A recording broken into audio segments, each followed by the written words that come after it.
Class 11 physics chapter laws of motion. इसमें हम limiting friction को बताते हैं और काइनेटिक फ्रिक्शन, दोनों में फ़र्क क्या है, तो अच्छी तरीके से इसमें बताया गया है।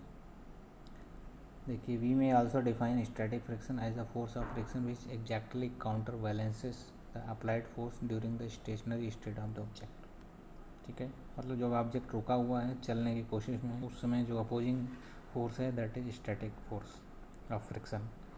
Note that static friction does not exist by itself. When there is no applied force, there is no static friction. It comes into play the moment there is an applied force. ये important बात है। ठीक है, तो static friction अपने आप में कुछ नहीं है। ये अगर applied force नहीं है तो static friction नहीं है। ये तभी एक्टिव होता है जब applied force एक्टिव होता है। ठीक है, Note that static friction opposes impending motion. तो इसको यहाँ डिटेल में यहाँ बताया गया है।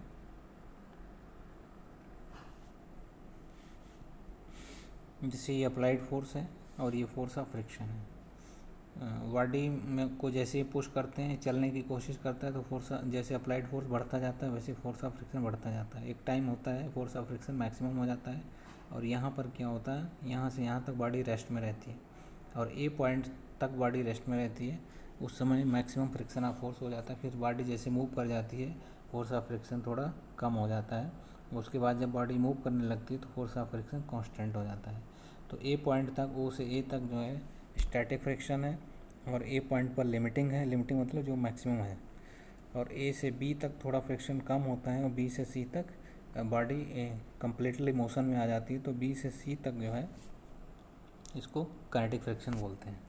तो यहाँ स्टेटमेंट से भी समझ सकते हो। Limiting friction is the maximum opposing force that comes into play when one body is just at the verge of moving over the surface of the another body. यानी ए पॉइंट पर मैक्सिमम जो static friction है वो limiting है। उसके बाद जब body move कर जाती है तो वो काइनेटिक हो जाता है। डायनामिक फ्रिक्शन या काइनेटिक फ्रिक्शन बोलते हैं, is the opposing force that comes into play when one body is actually moving over the surface of another body. तो यहाँ पर कुछ और डेफिनेशन है। स्लाइडिंग फ्रिक्शन, जैसे कोई चीज़ स्लाइड होती है। और रोलिंग का मतलब जैसे कोई पहिया है, व्हील है, और या रोलर है या स्फेयर है, तो वो रोलिंग फ्रिक्शन हो गया। तो opposing force that comes into play when one body is actually rolling over. ठीक है, रोलिंग फ्रिक्शन हो गया। स्लाइड हो रहा है तो स्लाइडिंग फ्रिक्शन हो गया। यहाँ कोफिशिएंट ऑफ फ्रिक्शन, तो फ्रिक्शन एक्चुअल में क्या है, ये जो नॉर्मल रिएक्शन ऊपर की ओर लगती है आर, तो आर जितना ज़्यादा होगा ये फोर्स उतना ही ज़्यादा लगाना पड़ेगा। R equal to M G हो जाता है, क्योंकि एम जी डाउनवर्ड वर्क करता है और आर अपसाइड वर्क करता है। R equal to M G. तो फ्रिक्शन फोर्स जो है आर के प्रोपोर्शनल है। तो F equal to mu R. तो F जो है फोर्स ऑफ फ्रिक्शन हो गया, म्यू जो है कोफिशिएंट ऑफ फ्रिक्शन, आर जो है नॉर्मल रिएक्शन हो गई, या mu equal to F upon R. Coefficient of limiting friction between any two surface in contact is defined in the ratio of the limiting friction, यानी F upon normal reaction.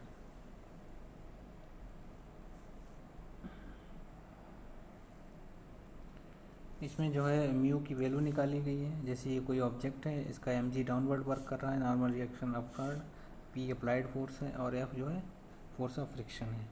तो are और F का जो resultant है वो ओ C है, और resultant of normal reaction and friction force F is at an angle theta from the vertical.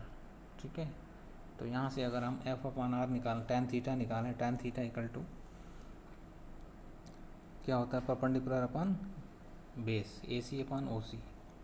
तो ए सी किधर है, ये ए सी, ये परपेंडिकुलर हो गया और ये बेस हो गया ओ ए, सॉरी परपेंडिकुलर अपॉन ओ ए, हाँ परपेंडिकुलर अपॉन बेस हो गया।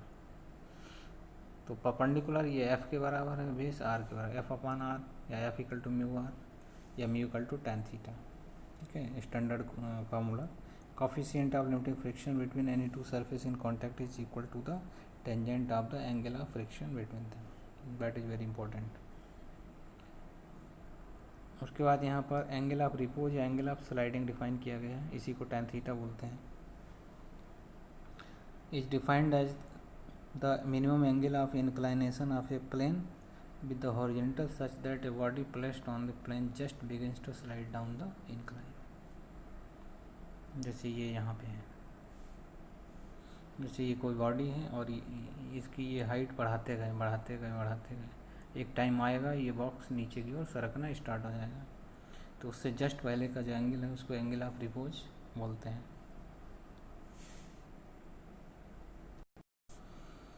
जैसे यहाँ क्या है, ये रेक्टेंगुलर क्यूबाइड या बॉक्स की तरह है, इसका mg डाउनवर्ड वर्क कर रहा है, नॉर्मल रिएक्शन ये r इधर वर्क कर रहा है, और ये एंगल अल्फ़ा ले लिया तो mg साइन अल्फ़ा इधर हो गया, mg कॉस अल्फ़ा इधर हो गया, ये अप्लाइड फोर्स हो गया। सॉरी, ये इधर स्लाइड होने की कोशिश करेगा क्योंकि mg साइन अल्फ़ा इधर लाएगा, इसको अपोजिंग फोर्स इधर लगेगा, और ये mg कॉस अल्फ़ा इधर को लगेगा, नॉर्मल रिएक्शन इधर लगेगा। तो नॉर्मल रिएक्शन R जो है mg कॉस अल्फ़ा को बैलेंस करेगा, और ये F जो है mg साइन अल्फ़ा के बराबर होगा जब ये बॉडी मूव नहीं कर रही होगी, रेस्ट में होगी उस समय।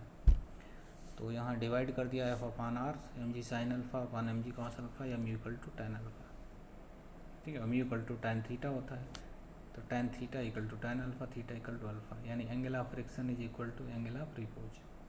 तो ये एंगल ऑफ रिपोज हो गया। इससे ऊपर अगर इसको उठाया जाएगा, अल्फ़ा को इंक्रीज किया जाएगा तो ये स्लाइड हो जाएगा। स्लाइड होने से जस्ट पहले का जो सिचुएशन है वो एंगल अल्फ़ा है, और इसको एंगल ऑफ रिपोज बोलते हैं। तो इसको आप नोट कर सकते हो, सही से समझ सकते हो। इसको हम बाद में बताएंगे।